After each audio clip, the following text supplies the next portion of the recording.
Fuji dan Aisar.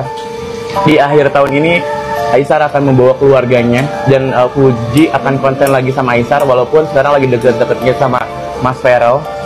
Ya. Oke, halo teman-teman. Semuanya, assalamualaikum warahmatullahi wabarakatuh. Kembali lagi bersama saya Cak Mamnyu. Nah, oke teman semuanya, para fan Aisar kali dimanapun berada, bagaimana kabarnya? Semoga selalu berkesehatan, lancar, rezeki mudah segala urusannya, nggih. Amin amin ya robbal alamin. Nah, oke teman semuanya ya, di kesempatan kali ini saya memberikan video reaction kembali, nggih. Nah, ini terkait dimana ada respon dari salah satu fan garis keras Aisar kali, yaitu Bu Bidanana, terkait hilangnya handphone salah satu tim Aisar Khalid, yaitu HP Harox. Kameramen Aisar hilang di GBK. Nah, ini terkait video saya kemarin, teman saya itu karena memang mendapatkan informasi waktu itu, teman semuanya, orang-orang bilang HP Aisar, HP Aisar. Nah, saya itu infonya HP Aisar, ternyata pas saya lihat lagi, cari lagi, ternyata HP Harox, tim Aisar Khalid kameramen. Gak tahu gimana kabarnya sekarang ya, coba kita ntar lagi tengok ya. Nah, di lain ini ada komentar beberapa netizen terkait Aisar Khalid yang mendukung timnas yang segitu luar biasanya. Dan ada juga apa ya, ini ada nih dari Mian ya, ramalan Aisar dan juga Fuji. Wah, ada apa lagi nih teman-teman? Dan juga ramalan khusus Fuji itu di bulan Juni ini. Ada apa dengan Fuji sebenarnya? Wah, ini kok masih ada sangkutnya dengan Fuji nih. Sudahlah. Ya udah, untuk teman semua jangan lupa tonton video ini sampai selesai ya, supaya tidak terjadi salah paham. Mungkin tidak usah ulang lagi, langsung saja kita sama ke video selanjutnya. Monggo. Lagi minal aidin wal faizin, mohon maaf lahir dan batin. Selamat merayakan Hari Raya Idul Adha buat kita semua. Ada aja yang namanya cobaan, Masya Allah, nggak henti-hentinya ya. Tapi aku sangat yakin bahwa di balik cobaan pasti ada hikmah yang mau Allah kasih. Cobaan untuk Aisar yang kedua adalah setelah HP-nya yang pertama hilang di Surabaya, kali ini HP milik asistennya Aisar, kameramennya, Harox ya kan namanya kalau nggak salah, hilang pas di GBK. Padahal Aisar sudah ngeluarin budget 25 juta untuk tiket nonton timnas di Stadion Gelora Bung Karno. Tapi yang namanya takdir kan nggak ada yang tahu ya. Ternyata HP hilang, nyari kesana kemari, HP-nya belum ditemukan. Akhirnya Aisar beserta tim telat untuk bisa masuk stadion, dan memang udah nggak boleh masuk lagi kalau udah acaranya dimulai. Alhasil mereka batal nonton di dalam stadion. Sayang juga ya, uang 25 juta bagi aku ya. Udah sayang banget. Dan momennya juga nggak dapet jadinya. Mungkin seharusnya kalau udah di dalam stadion itu Aisar mungkin udah punya planning bakal buat selebrasi, bakal buat yel-yel, atau bakal buat video VT yang seru gitu kan. Apalagi semalam timnas menang dari Cina kan. Tapi kalau saran dari aku ya, ambil pelajaran bahwa memang kita nggak bisa mengontrol kan HP itu bisa hilang. Secara Aisar itu kemanapun kan selalu dikerubunin orang, selalu dideketin sama orang-orang, karena dia kan public figure juga, bersinar juga. Jadi kalau menurut aku sih, baiknya sepertinya Aisar kalau memang mau pergi ke acara-acara, seperti misalnya mau ke, kayak tadi malam kan acara timnas itu pasti rame banget kan orang, atau mau pergi ke suatu daerah gitu kan, pasti bakal dikerumunin orang. Kayak waktu ke Surabaya, ke Medan, ke Aceh, ke Bali, manapun itu mungkin harus ada bodyguard. Kita nggak bisa mengandalkan asisten kita saja seperti Ariel, Uska, karena memang basicnya mereka itu kan asisten, bukan basic pengawal gitu. Maaf ya, bukan ini. Tapi kalau pengawal tuh beda lagi kan. Secara fisik mereka lebih besar, lebih kuat, mereka juga berpengalaman. Kalau menurut aku sih Aisar, gimana kalau untuk acara-acara tertentu kalian bisalah menyewa atau mengontrak, bagaimana sistemnya aku nggak ngerti, untuk pengawalan bodyguard. Nggak perlu banyak-banyak, 1 atau 2 kayaknya cukup. Bukan untuk terlihat sombong, tapi memang kalian memang perlu dikawal, Karena bukan harga HP-nya, aku yakin Aisyar nggak seberapa mungkin harga HP untuk ganti HP karyawannya yang hilang, tapi ada data-data, file yang penting, pekerjaan ada di sana. Jadi Aisyar, semoga video ini sampai ke Aisyar beserta tim.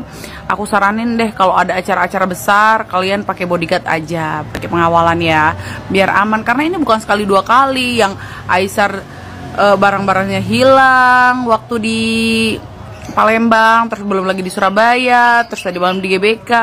Duh, kalian itu harus sewa bodyguard sih menurut aku. Jadi kalian bisa fokus sama apa yang kalian bawa sendiri gitu. Untuk pengawalan kan sudah ada gitu. Mereka juga berpengalaman bodyguard. Bukan berarti kalian sombong pakai bodyguard, bukan. Tapi karena kalian butuh gitu ya guys. Untuk Viti, Kak Vio, Anas, aku terpisah ya, oke? Thank you. Wih, menang gak Indonesia? Yo, Imamen menang. Gile. Berapa? Indonesia. Empel dem. Berapa coy? Skornya coy? 1-0. Biasa oleh Romeni. Yes. Si Aisyar nggak bisa masuk no. Lu ngapain buka celana? Orang gue lagi rekam juga. Jangan buka celana. Mau ganti? Iya jangan. Kenapa Aisyah nggak bisa masuk? Nggak bisa dia, HP-nya hilang ya Allah, kasihan banget. Lah kok bisa? Ya itulah biasalah dia tuh kalau lagi riuh sama fans-fansnya pada minta foto lah atau apalah. Gitulah pengamanannya. Dicuri, ada di dalam tas katanya HP-nya, terus dicomot langsung sama orang. Berkejar nggak ketemu juga, belum Ya orang ketemu. segitu banyaknya. Dia jadinya nggak jadi nonton, ngejar-ngejar tuh maling. Kalau iPhone kan ada ini kan, find my phone gitu kan, temukan HP saya gitu. Terus Udah dapet? kelacak lokasinya, tapi ya nggak dapet juga. Ya akhirnya dia nggak nonton karena telat masuk gara-gara ngejar maling. Ada aja lagian. Itu dia tuh begitu.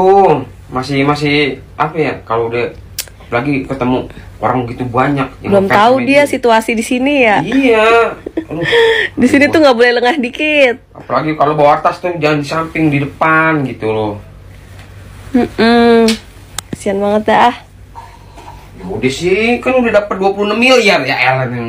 Bukan masalah HP-nya coy, masalahnya isinya. Ya kan masih bisa dong, kan iPhone bisa dipindahin. Kan ada iCloud. Buset, kenapa jadi norak amat? Begitu. Lah, kenapa jadi pusing? Baru kali ini ya, orang Malaysia, tapi dia bangga banget sama negara Indonesia. Entah ini saya yang baru lihat atau gimana ya, tapi respect banget buat Bang Aisyar ya. Kita dari sini aja deh kita lihat ya, dia tuh berarti tulus banget sama warga Indonesia, apalagi sama Indonesia kan. Dia tuh pokoknya the best banget dah, saya nggak bisa berkata-kata ya. Bayangkan aja loh, negara luar cinta kepada negara Indonesia.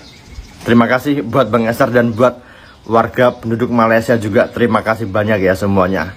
Salam dari Indonesia. Good Bang Aisyar, mantap. Katanya pantas lah ya kan penjual nomor 1 karena ada iming-iming motor lah, ada iming-iming hadiah lah. Anda panas, hah?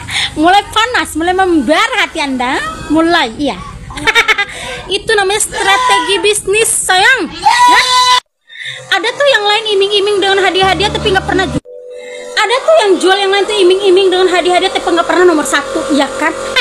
This is aura baby, ini namanya aura ya, aura oh dilawan ya kan, mulai panas hati Anda, panas semuanya, panas, ya panas. Kayaknya ini bakal kejadian deh. Tapi Mian lapar, mending kita ngobrolnya sambil makan aja ya. Parah banget. Yuk, ini Mian dapat gambaran seminggu sebelum tag video ini. Yang kedua, soal Fuji dan Aisyar. Di akhir tahun ini Aisyar akan membawa keluarganya dan Fuji akan konten lagi sama Aisyar, walaupun sekarang lagi deket-deketnya sama Mas Vero. Ya, untuk fansnya jangan jangan ribut, doain yang terbaik, kan sekarang ceritanya seperti itu, nggak tahu endingnya kan. Dan jangan meminta ke Mian yang aneh-aneh. Cinta itu nggak bisa dipaksakan, kalau udah takdir ya udah baru gitu kan. Tapi terhit. Benar gak Fuji akan kena masalah di bulan Juni ini? Saya akan jawab pertanyaan ini menggunakan teknik Niteni serat diri, yaitu teknik rahasia untuk menganalisa sisi dalam manusia. Sebelum kita lanjutin video ini, pastikan Anda sudah menekan tombol love, lalu tekan sampai warnanya merah ya. Dan follow akun ini sekarang untuk menyamakan energi dan frekuensi agar akurasi dari VT ini di atas 75%. Baik, saya akan analisa tentang Fuji ya, namanya Fujianti Utami Putri. Ini lahir 3 November tahun 2002 ya. Ini berarti Scorpio ya. Jika ngeliat dari numerologi dan juga ilmu falaknya, ini kalau dari hari lahirnya ini berarti angka 3 ya. Sedangkan bulannya ini secara ilmu falak dan numerik ini angka 11. Dan dari tahun lahirnya ini muncul angka 4 ya untuk numerologinya. Jadi kalau saya hitung jumlah akar jiwanya ini angka 9 ya. Jadi kode jiwanya ini adalah 3, 11, dan 9. Ini artinya dia itu sedang menjalani fase karma cinta dan rezeki ya. Dan ini sekarang lagi penuh sorotan publik ya. Dan ini rentan ada hubungan dengan psikosomatik ya. Kalau saya analisa lebih dalam lagi menggunakan ilmu falak dan juga kondisi langit di bulan Juni 2025, ini memang akan ada gerhana matahari ya, King of Fire. Ini berpengaruh ke mandala hyang dari Fuji ya, cakra mahkotanya nih. Nah ini ada efek ke psikologinya dan ada sesuatu yang nanti akan kebongkar ya. Dan seperti saya infokan seperti di judul, ini jika ngelihat dari kode jiwanya, ini akan ada masalah di bulan Juni. Yang pertama, ini akan ada pengkhianatan ya di lingkaran pertemanannya Fuji. Yang kedua, ini akan ada masalah hukum atau kaitan dengan kontrak kerja ya. Yang ketiga, ini akan ada masalah kesehatan emosional dan juga sepertinya psikosomatik ya. Psikosomatik adalah penyakit fisik akibat dari stres atau overload dan juga overthinking. Dan ini nanti ada hubungan dengan para fans ya. Karena ini Fuji ini menyerap banyak energi ya dari fansnya, baik yang positif terlebih yang negatif ya. Mungkin kamu bingung dari mana saya bisa tahu sisi dalam dari Fuji. Nah, saya menggunakan teknik Niteni Serat Diri, yaitu teknik rahasia untuk menganalisa sisi dalam manusia. Dan kabar baiknya, di bulan Juni ini saya ulang tahun tanggal 8 Juni. Saya akan berikan giveaway ebook gratis. Judulnya Niteni Serat Diri. Teknik rahasia untuk menganalisa sisi dalam manusia. Caranya, silakan cek link di bio ya. Ya, nanti langsung klik muncul ebook Niteni Serat Diri. Nah, isinya tentang apa? Isinya tentang rahasia yang ada di dalam dirimu. Niteni Serat Diri adalah kunci membuka takdirmu. Nah, sekarang tanya sama dirimu sendiri ya. Kenapa hidupmu itu selalu terasa mentok? Peluang datang tapi hilang. Cinta datang tapi tidak pernah tinggal lama. Rezeki datang tapi nggak pernah cukup. Hidupmu dari luar terlihat wah, tapi di dalamnya itu rapuh dan hampa. Nah, ini bisa terjadi karena kamu belum belajar satu ilmu penting, ilmu membaca takdirmu sendiri.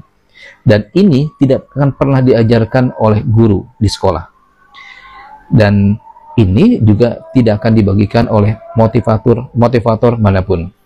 Nah, ebook Niteni Serat Diri itu menggabungkan beberapa keilmuan, diantaranya falak dan numerologi. Dan ini ilmu sangat langka.